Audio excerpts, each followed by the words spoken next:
without, further ado, welcome to the webinar. Today, my name's Jessica Singer. I'm the Director of Marketing and Originations here at Nectar. And my guests today are Derrick Barker and Dr. Param Bala.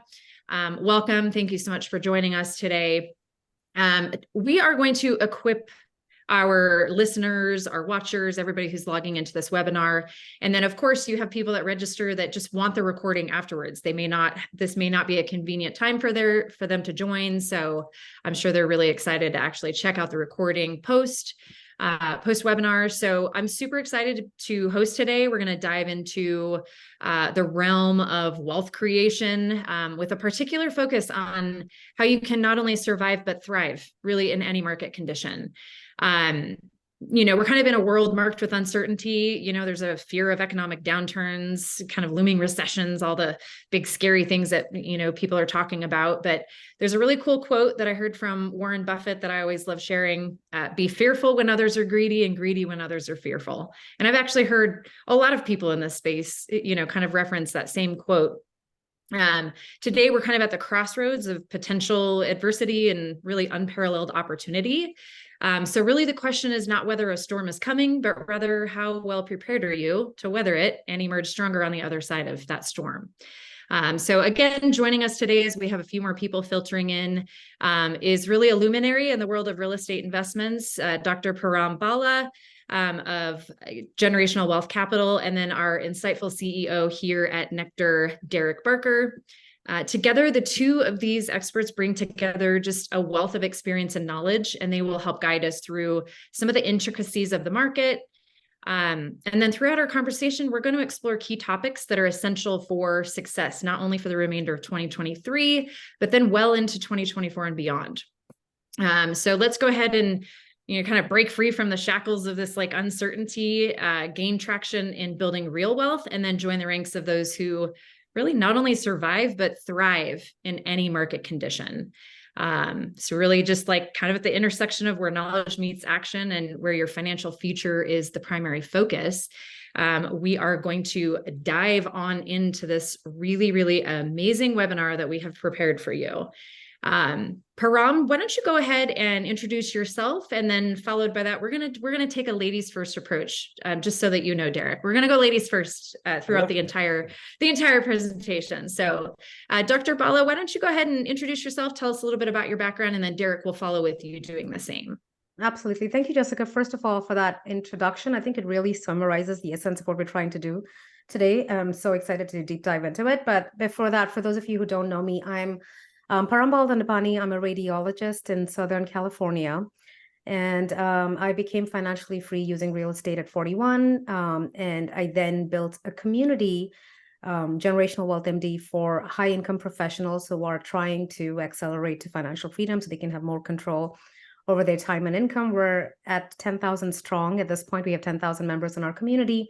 And I also coach anyone who's interested in building their direct ownership portfolio. We have a program, but as we grew, we realized that a lot of our members in our community were more interested in investing passively in real estate. So we built out GW Capital, which is where we bring vetted deals to our community. And we're now at at this point, over 185 million in assets under management and 1,000 doors. And we're continuing to grow. And we love educating. I love educating the community and helping people really work towards taking massive action. And so I'm very excited to deep dive into what we have in store for everyone today. Awesome. Thank you. How about you, Derrick? Thank you everyone for joining and listening in, and Jess for hosting. So I'm the CEO of Nectar.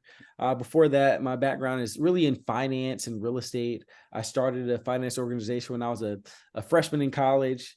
I ended up being very fast growing. With me and a couple of colleagues, a couple of my roommates at Harvard, I ended up starting a real estate company when I was a senior, and ended up buying over $450 million in real assets, mostly, through all kinds of different funding structures, syndications, fund structure, buying assets personally.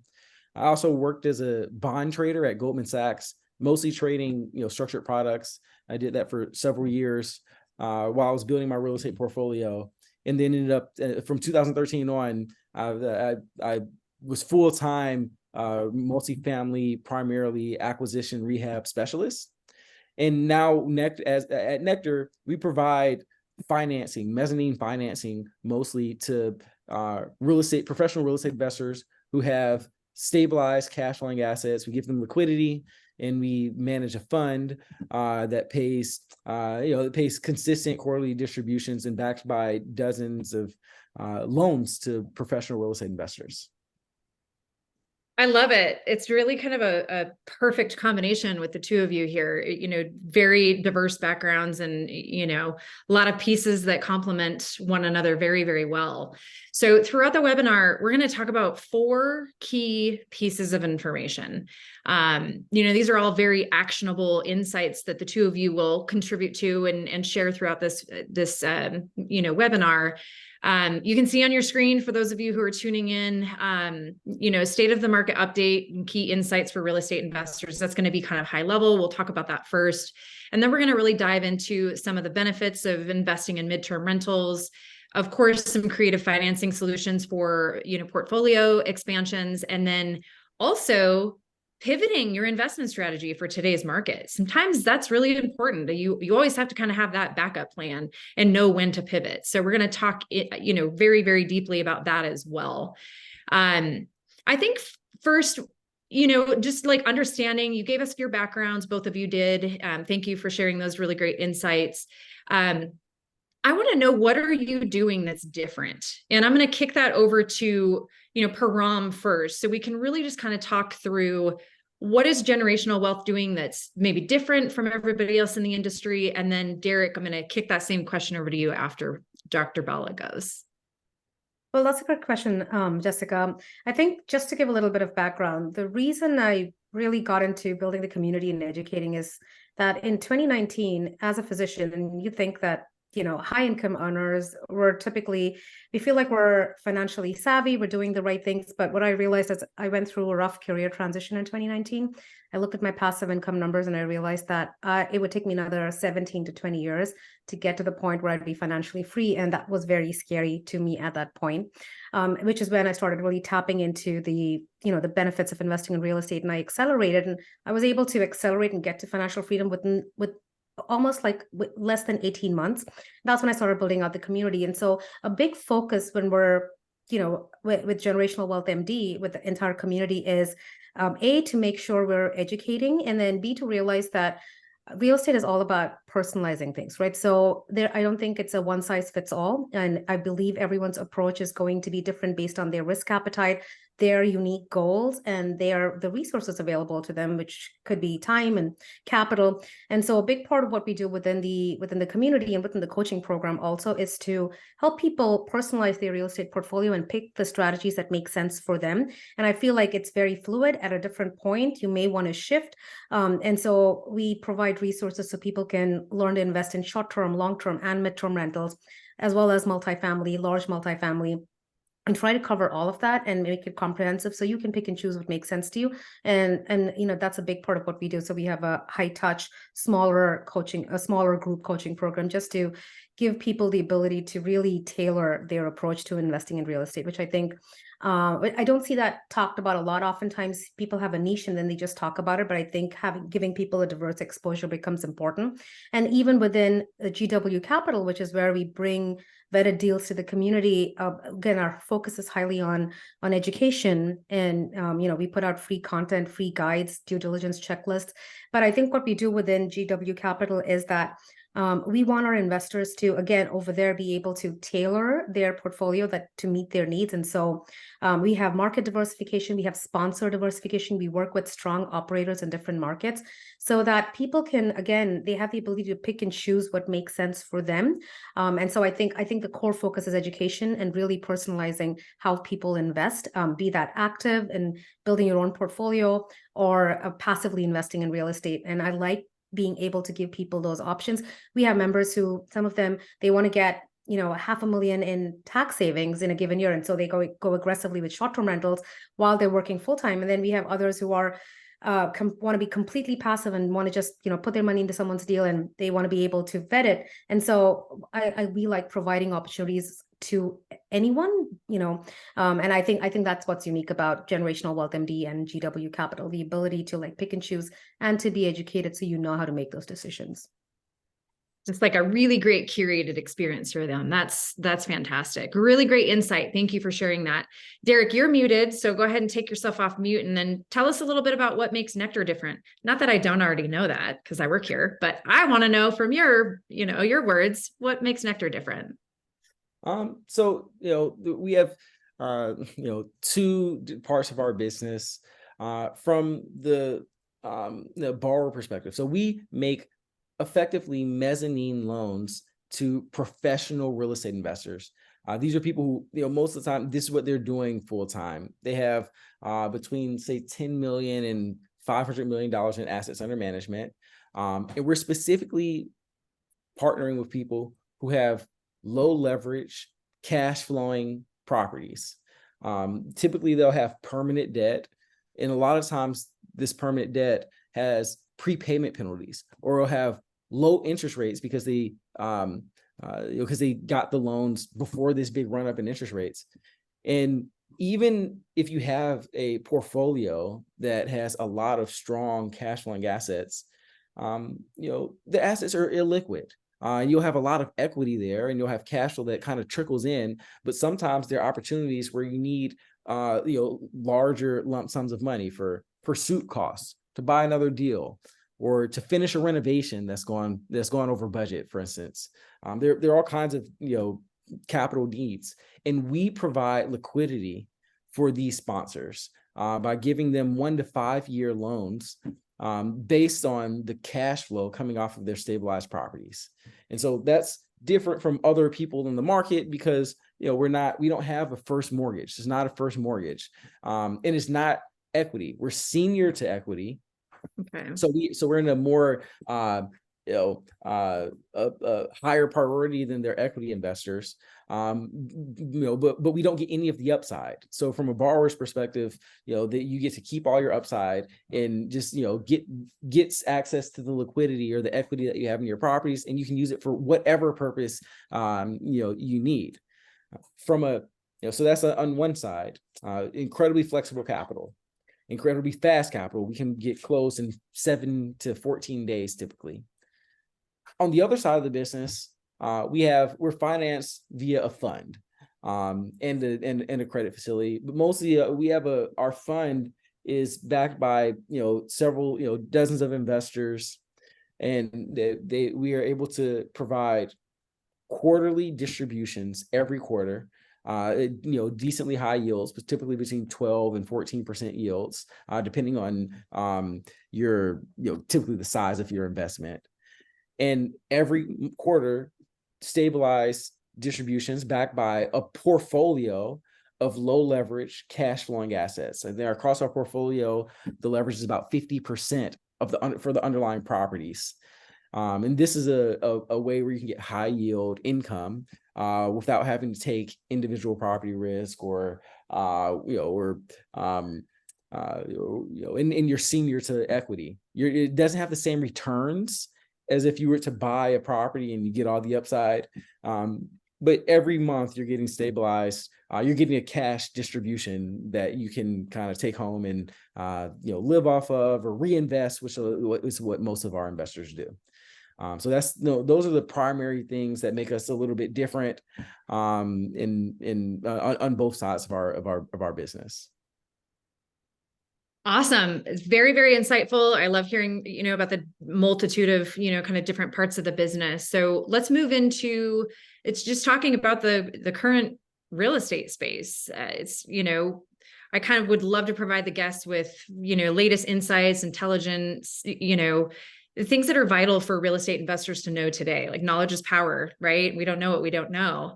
So in this dynamic market, I believe staying informed is your greatest asset. And the two of you are incredibly informed. So let's start out with Dr. Bala, talk about the state of market and maybe key insights that you have for real estate investors that you want to share with everybody.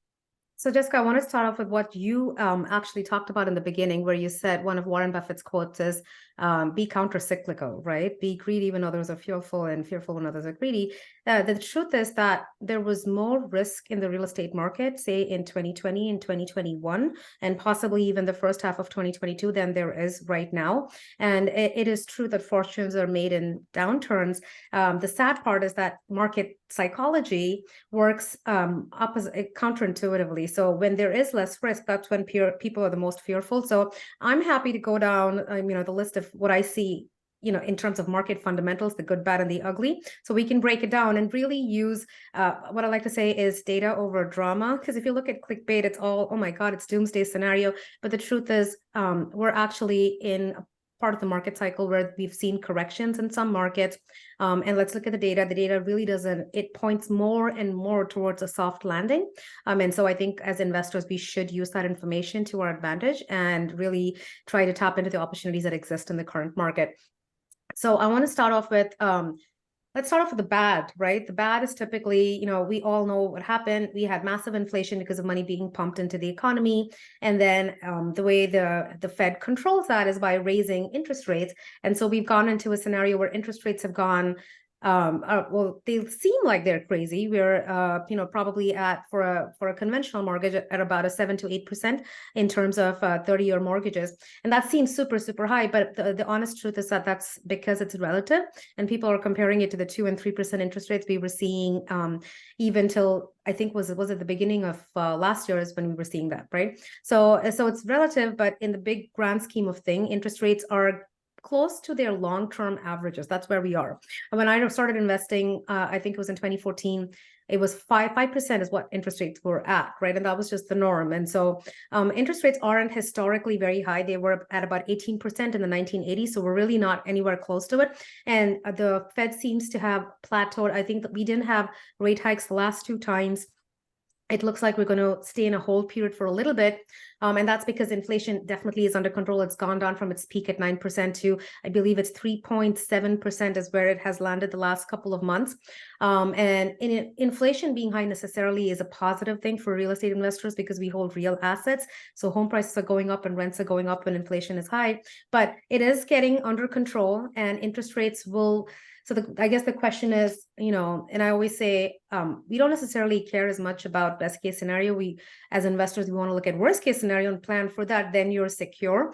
And so most of us anticipate interest rates to start dropping, say, in early to mid 2024. But worst case scenario, the Fed may hold on a little longer, and something may have to break. We may need to see some degree of recession before they start dropping rates. But I think we're at the peak, and most of us anticipate rates to go down from here. The other thing that is, I guess you could look at it as a negative, is rent growth stabilizing. We had a period in 2020 and 2021 when rents were increasing massively, and that was amazing for those who owned assets at that point. And it can be a little scary to go into the market now when we're seeing plateauing, and in some markets because of oversupply, a little dip in rents. But the good thing is that income growth has matched rent growth, and this is likely a temporary phenomenon. And we should start, next year, all the forecasts show next year that rent growth starts again going back to where it's normal. A 3% rent growth annually is what we're expecting in most markets. And so, although it seems like it's not a great scenario, again, it's a temporary phenomenon. I think it's important for us to recognize that. But the positive things in the economy is that we've continued to have positive GDP growth. And typically when you're looking for a recession, you're looking for 2 quarters of negative GDP growth, and we're really not seeing that. So positive GDP growth. Unemployment is steady. It's at 3.8%, so it's not necessarily super high. And the yield curve inversion, which is something we look at, okay, are we going into a recession? That is, whenever you have a yield curve inversion, that, it usually signifies a recession, but that is less steep now than it has ever been. So more and more, the data is pointing towards a soft landing. And then the biggest thing I think is that housing affordability, with home prices being so high and interest rates being so high, is at the point where it's probably the worst it's been in a really, really long time. So that really favors real estate investors because people are favoring renting over actually buying. It's almost hard to buy given the current home prices and the interest rate scenario. So overall, all of that is hugely positive. And I think that's what you need to really focus on. And I know we're going to talk about strategies of how to invest in the current market, because that's a challenge. But as far as market fundamentals go, things are actually pretty strong, everything considered. And we are still in an environment where we have a demand supply mismatch. Over the next 10 years in the country, we have a shortage of about 4.5 million homes. And so it's still, the underlying fundamentals are very strong for multifamily and real estate investing in general. That was such incredible information. I love when I do these webinars. There are always really great tidbits that I take from them. I'm going to kick it over to Derrick. Two little things I'm going to do really quick. I want to give Derrick a chance to talk about some of the bullet points that you shared and see if he has any thoughts that he wants to contribute to that, share his own bullets. And then for those of you who are on the webinar, I am also going to push a poll live. So, just so that you're not sleeping over there, drinking your coffee, walking away, whatever you're doing, I want you to be engaged. So we're going to push a poll live. I want you to answer these questions as soon as you get a chance to. And then Derrick, what are your thoughts on the bullets that Dr. Bala just shared? And then what are your own, your own individual thoughts? All right, cool. Thanks. My thoughts, I'm a bit more probably of a Debbie Downer. I love it. I'm like, bring on the worst case scenario. Let's go. This is why I was like, I want him to actually tackle what some of your bullets were, because I work with Derrick. I know what you're saying. Yeah, I do have hopes of like rate decreases and soft landings. But here are my views on a couple of things. So first thing I very much agree with is that there are opportunities in the real estate market right now, and it is a less risky environment now to be a buyer than in 2021 and 22. Because that's when the markets was at its highs and people were paying way above asking. And in order to do that, they had to assume 3% and 4% and 5% rent growth year over year. And they had to assume exit caps that were at the same place that they were buying, or there are even lower exit caps or exit cap rates. That's the cap rate where they sell. And that was a riskier time than now. Where there's not as much competition. You don't have to make those strong assumptions, those aggressive assumptions. You can get better deals. So I believe that is I wholeheartedly agree. It's an easier time to be an investor if you have the capital, but a lot of people don't have the capital, which is great. Less competition. In terms of the market, though, I think that things could get worse from here than they get better. And not from a that doesn't necessarily mean that if you buy something now, you're likely for it to have problems. Is more the people who bought in 2021, more of them who are holding on and who are looking down and at a 6 month from now maturity, or an 8 month or 9 or 12 months from now maturity. A lot of them are going to not be able to continue to hold on. So the headline risk is still high. There's where there are going to be more deals to shake loose. Let's put it that way. If you look at the economy over the history of the Fed is an institution, just like any institution. It has its histories, it has its heroes, and it has its villains. The hero for the Fed is Paul Volcker. I don't know if you've heard of him, but he was the Fed chairman during the 70s when there was stagflation. There's all this inflation. People don't remember. He was not a hero at the time. He kept interest rate high, even after there was a recession. And even after inflation started to look like it was coming down. And even after there was political pressure and there was popular pressure, and he was a villain in the time. And he said, you know what? I'm not listening. La, la, la, la, la. I care about inflation, and I'm bringing it down no matter what. And that is the Fed. Jerome Powell is looking at, that's his hero. The boogeyman for the Fed, or the villain, is, of course, inflation, but also the predecessor to Paul Volcker is Bill. I'm blanking on his name. Is before the guy before. I can't believe it's Bill something. And he raised rates to tame inflation, and then inflation started coming down, and it looked like there was a recession, and he took rates back down. He cut rates too quickly. And then inflation came back, and it came back stronger. And the Fed knows this history. This is an institution that believes that they don't want to, Jay Powell does not want to be Bill, who no one knows his name. Jay Powell wants to be Paul Volcker in the story.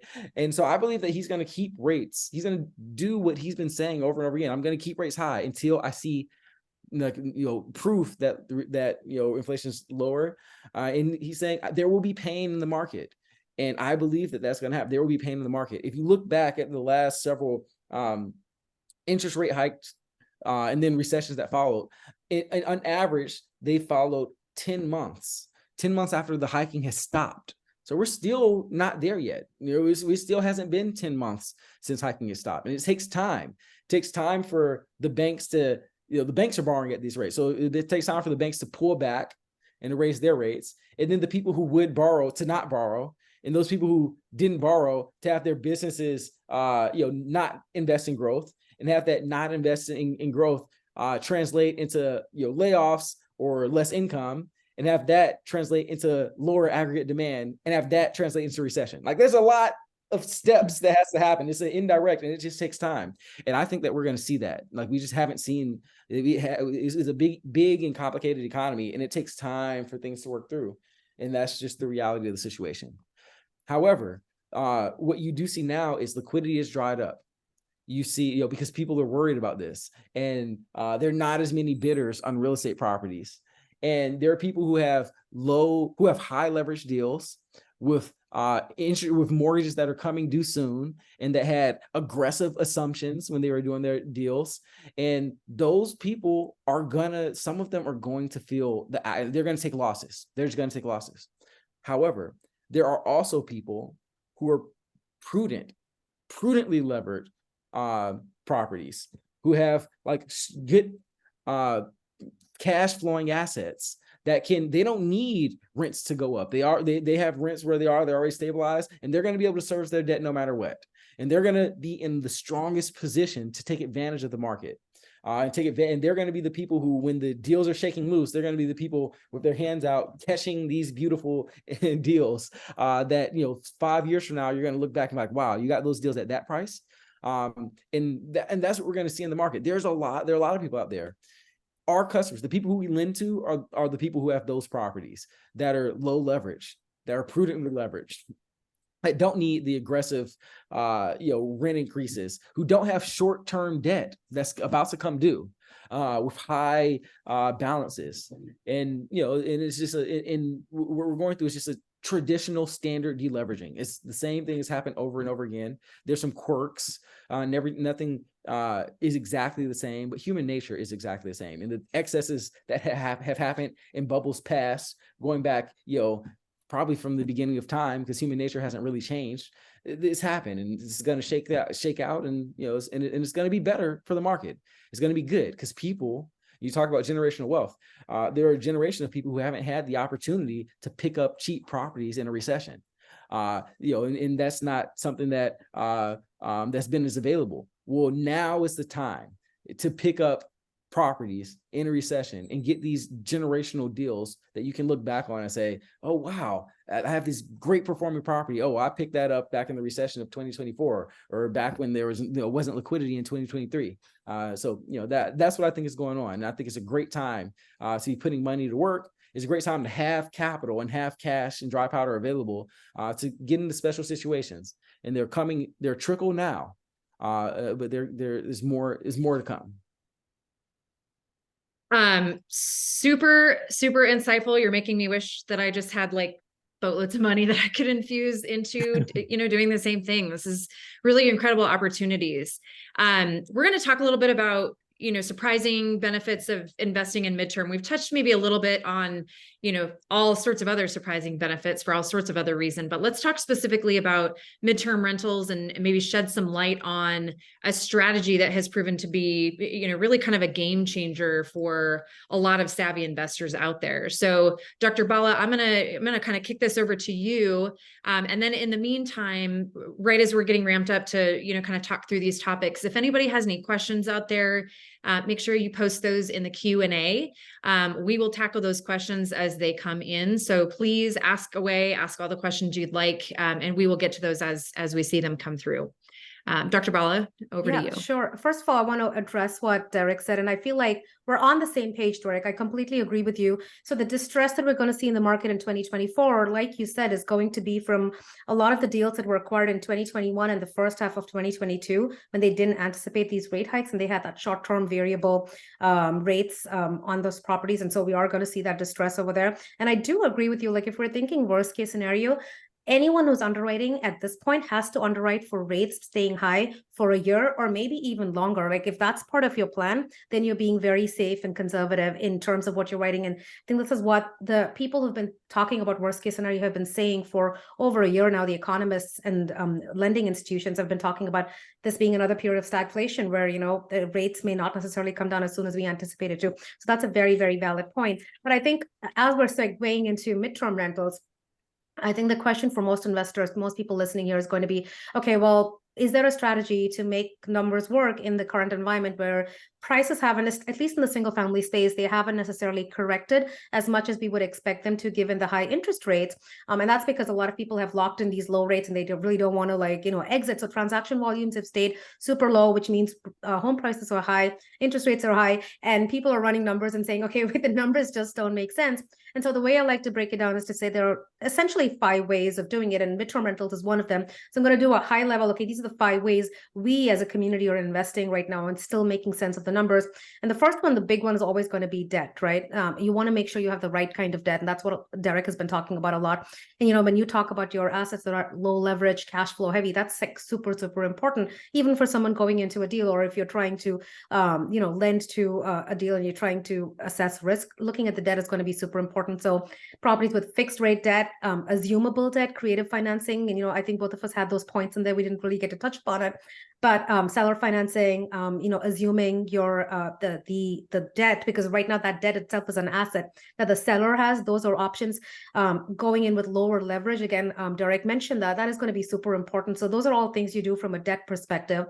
Purchasing properties at a discount, that's another way to go in and still have the numbers make sense. And in most markets, we're seeing corrections, and then there are ways where you can go with a wholesaler or other strategies where you have a larger deal funnel, you're able to purchase properties at a discount.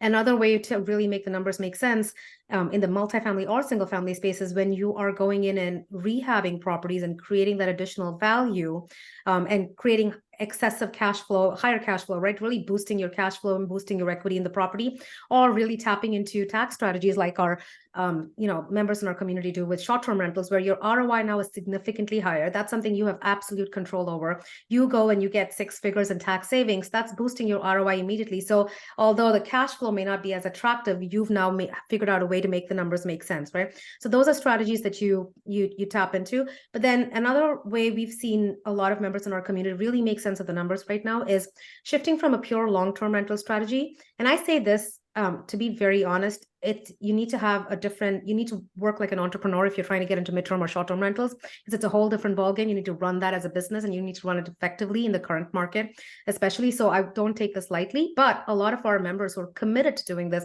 are running short-term and midterm rentals where they're still seeing about 10% cash and cash return, sometimes 15, 20% in certain markets when they're running their numbers effectively. And that's a really interesting way to make the numbers make sense in the current market. And when they do that, a lot of our members also start off with a short-term rental possibly.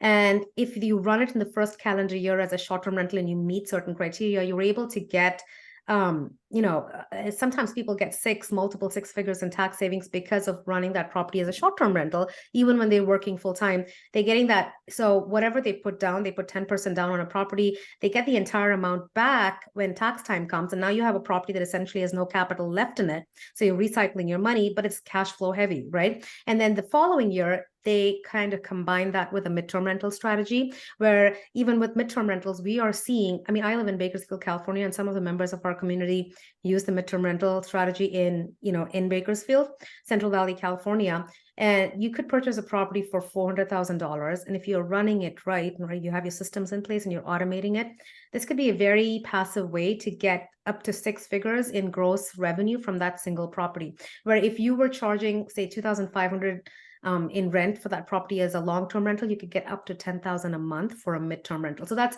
huge, and it's a very unique way of really getting high cash flow even in the current environment, and having those numbers make sense.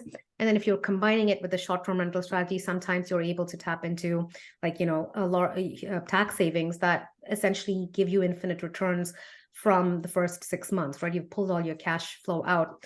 And then I think the advantage of midterm rentals is especially for those people who really don't like short-term rentals because of the high turnover and having to really stay on top of guest communication.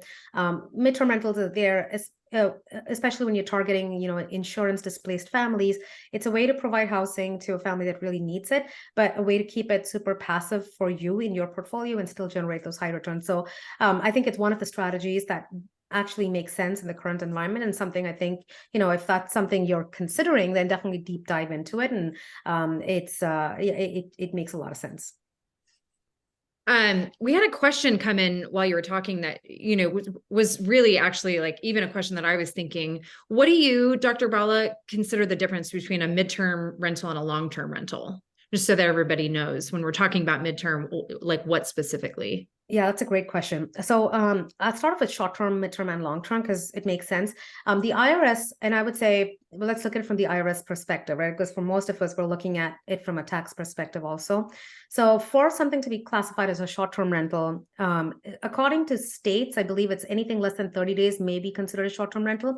But the IRS says if your average guest stay is 7 days or less in a given calendar year, then that qualifies as a short-term rental. Now, anything that's 30 days to 6 months is technically in that midterm rental space because it's not necessarily a long-term lease. And when people come in for shorter stays and you have a furnished rental that you're renting out to them, then they're willing to pay more for a furnished rental for a shorter duration. And so that could be for traveling nurses, it could be for insurance displaced clients, it could be for corporate housing. But that's typically where your midterm rentals for. Typically 30 days to 6 months is that realm of midterm rentals. Very, very helpful. Thank you for giving that insight.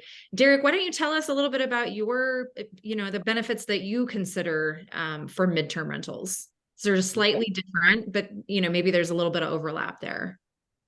I mean, yeah, it's mostly overlap because Dr. Bala said it. I mean, we are, back when I was doing, investing in real estate, we had a short-term rental portfolio, about 125 units, and we transitioned to midterm rentals.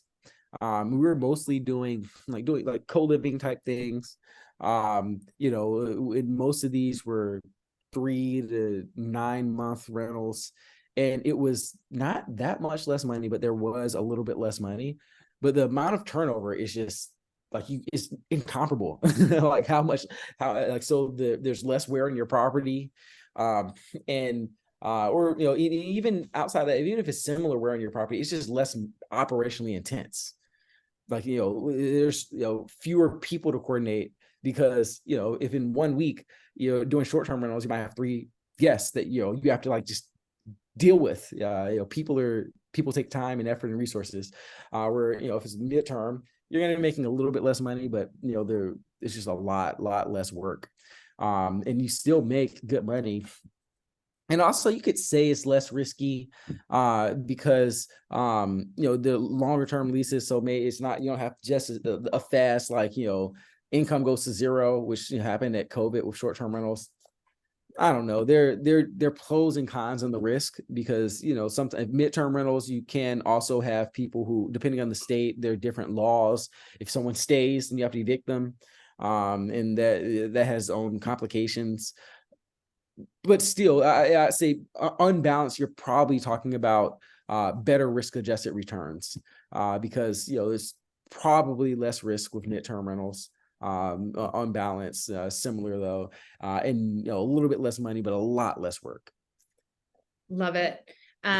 Very, very helpful to hear that. Kind of getting into the rest of the webinar, we have 19 minutes left, and this is where some of the real meat is going to come from. Talking really about creative financing solutions for expanding that real estate portfolio. It's kind of another focal point of this discussion. Really in this era where adaptability is key. I want Derrick and Dr. Bala to just kind of share some of their innovative approaches, just to like these unique kind of creative financing solutions, like the non-traditional, not big banks that go out of business kind of environment, that really can propel investments to completely new heights. Dr. Bala, do you want to talk about some of your unique financing solutions that you've thought of here and outlined for us? Sure. I think the important thing to remember is that, especially with real estate, right, we're not recreating the wheel. It's essentially things that have been done over and over again. It's when we are in a interested environment like we are in today, people start thinking about all these creative techniques again, because I would say 2 years ago, you didn't necessarily have to. You had, you had lending at such great rates. And so subject to is essentially what we talked about before, when you're assuming the seller's loan, and that could be in the single family realm, it could be in the multifamily space. You're essentially taking over their payments. And so you're able to lock in a much better interest rate, and then suddenly the numbers start making sense for you, right? And so in those negotiations, sometimes you're able to negotiate a lower down payment, or you're giving the seller what they need, which means you may be giving them more cash in hand, but you're able to take over their loan. And oftentimes this works well if the seller actually purchased their properties between 2021 and 2022, the peak, and then they kind of underwater because they had a minimal down payment and they really want someone to bail them out, and you're able to go into that situation and come out with a loan that makes, sense for you based on the interest rate. Seller financing, again, is another creative financing technique where the seller acts like the bank, and you're able to go in, either negotiate a better price or negotiate a lower down payment or a better interest rate. Over here, it's key to work with an agent or who's familiar with seller financing, because seller financing is all about, going into the situation, even if the seller hasn't necessarily thought about it, you try to create a win-win situation where you give them something they're looking for, and you're able to walk out with the deal where the numbers suddenly make sense, right? So I think those are important things. In a lot of so we've done that a lot with even with our larger multifamily assets that we've been acquiring. Assumable debt is something we've been looking at. Interest only, that is, especially if you're in the commercial lending space, having a period of interest only gives you that buffer that you need to get to the point where you're stabilizing the asset and increasing your net operating income. So that's always super helpful. But I think the fundamentals, financing is, like I said, it's a big part of how we're going to be looking at things right now. But I would say stick to the fundamentals, invest in landlord-friendly markets. So, you're able to manage your tenants better and evict people who are delinquent, focus on things other than just market appreciation. So really adding value to your properties, tapping into those tax strategies. And like Derrick keeps saying, purchasing those assets that are cash flow positive day one, that's going to be really, really important. And then conservative underwriting, I think, is very important. You cannot bank on, you could even underwrite for 0 rent growth for the next 2 years and the numbers still make sense, then you're being super conservative. But conservative underwriting, holding on to adequate cash reserves, and really taking a close look at debt are going to be very important. There's some overlap here too. What I love is that as we've kind of gone through this, and you've both provided bullets, before the webinar, what I love is when I see the overlap in what some of your bullets are. So Derrick, obviously the seller financing, like we were just talking about that. So talk about the other couple of bullets that you have here, and just maybe expand your thoughts a little bit on those. Yes. So, in this environment, seller financing is a great option, because the people who are selling because they need to sell, and in this environment is a great time to say, hey, if you would have sold 3 years ago, there would have been 20 buyers and you would have had your say. Now it's me and this other guy. All right. I can give you the price you want, but you're going to have to take back a note. And that's just, that means you have to bring less equity. That means they share in the risk of this price point. And that also means that, you can have higher returns on the smaller amount of equity. So I think that, this is a great time, and that's a great way to build a portfolio. I early on in my career bought some properties to seller financing that ended up being like, you can't even calculate the returns in IRR. It doesn't make any sense. The numbers just, they break. Seller earnouts. Yes, it's similar. It's like, you want this price. Well, you keep some skin in the game, and then, assuming that the property performs. A lot of this is someone who they've renovated the property. You have a developer that's renovated the property, or they built the property and it isn't leased yet. And you can buy it and say, look, I'm buying it assuming that it hits these rents, and you can get, when I refi out, you'll get refied out of your seller note at this price if you hit these rents. But if we hit these if the rents are here, then you're taking some of this risk. So it's effectively risk sharing with the seller, which you can do sometime in this market.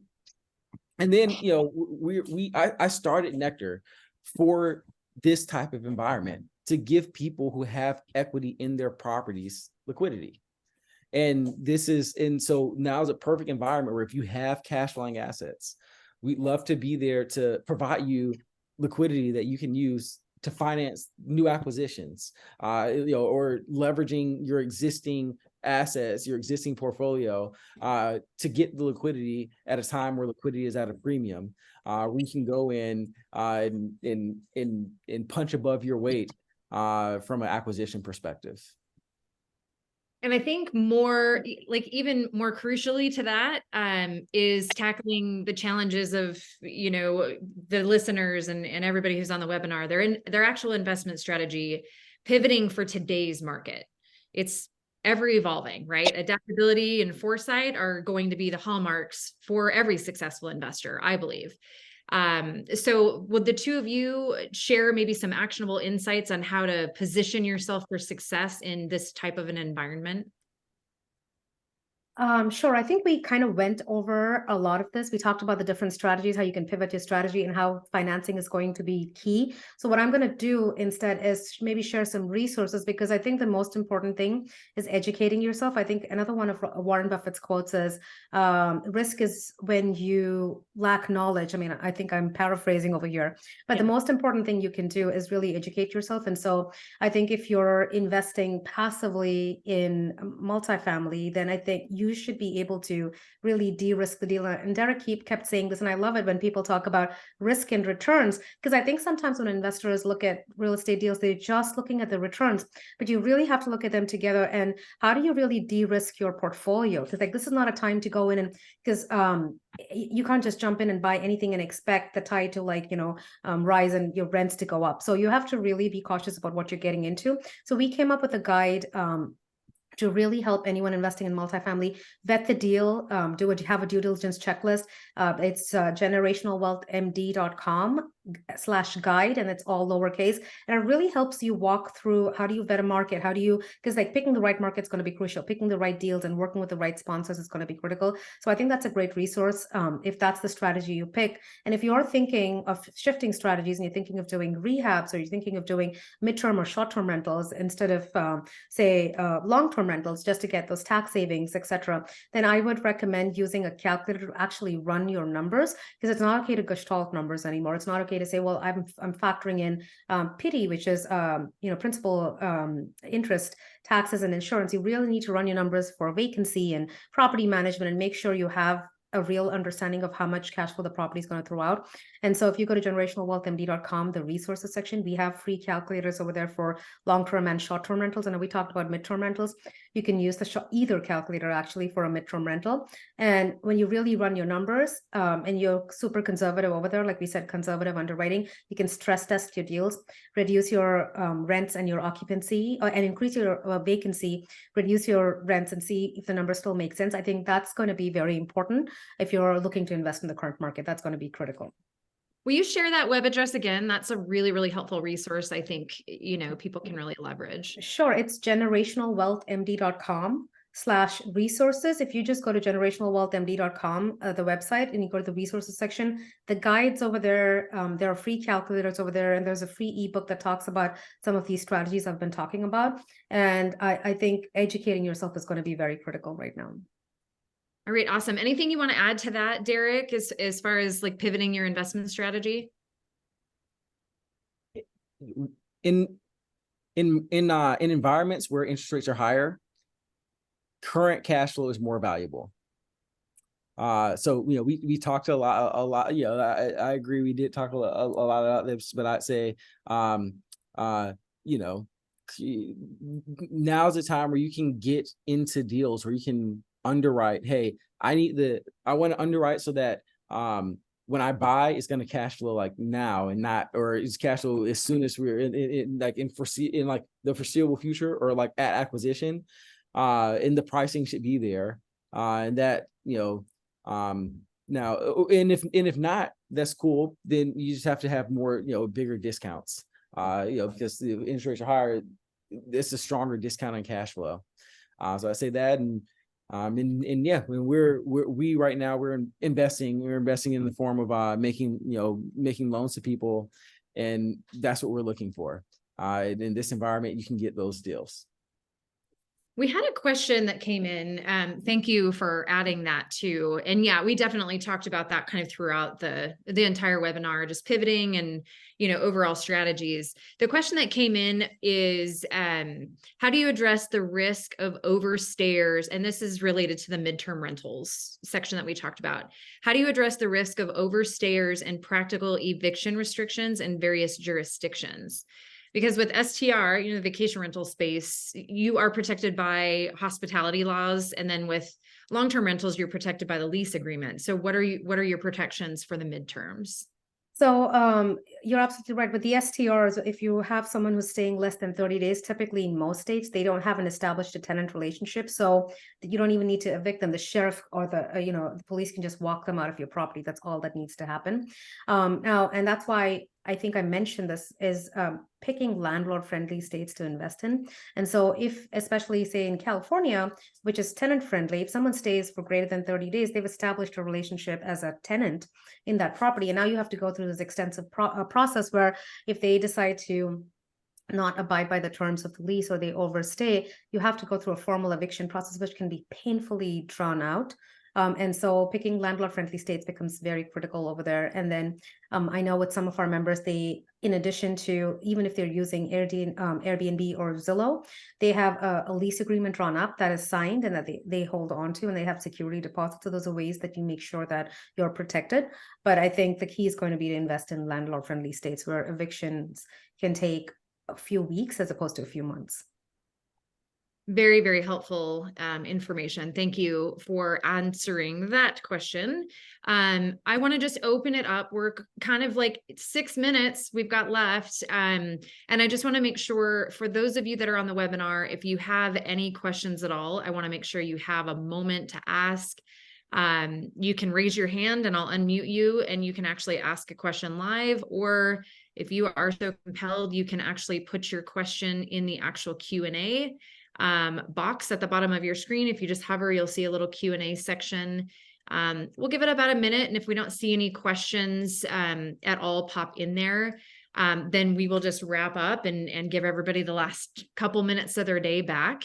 And then in the interim, I just want to say thank you so much for joining us. I know, Dr. Bala, you are super busy. Derrick's the founder of Nectar, so you are both so super busy. I see Derrick's calendar all day long. It's back to back. So I'm sure yours is the same. So we are very, very grateful for the time that you took to join us today and just kind of share your insights. Super grateful. What I'm going to do after the webinar is we will publish the recording and we will share it with everybody who missed. You are missing out if you missed, because you missed the opportunity to ask questions live. So that's a bummer.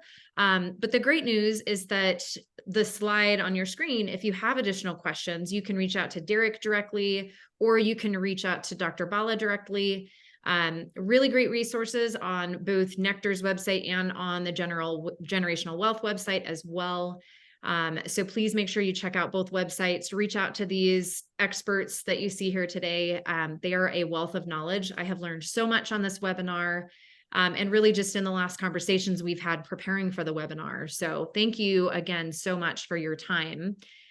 Looks like there is, oh, yep, you're welcome, Matt. Thank you for all the really great questions. We appreciate it. All right, so otherwise, do the two of you have anything else you want to add before we wrap?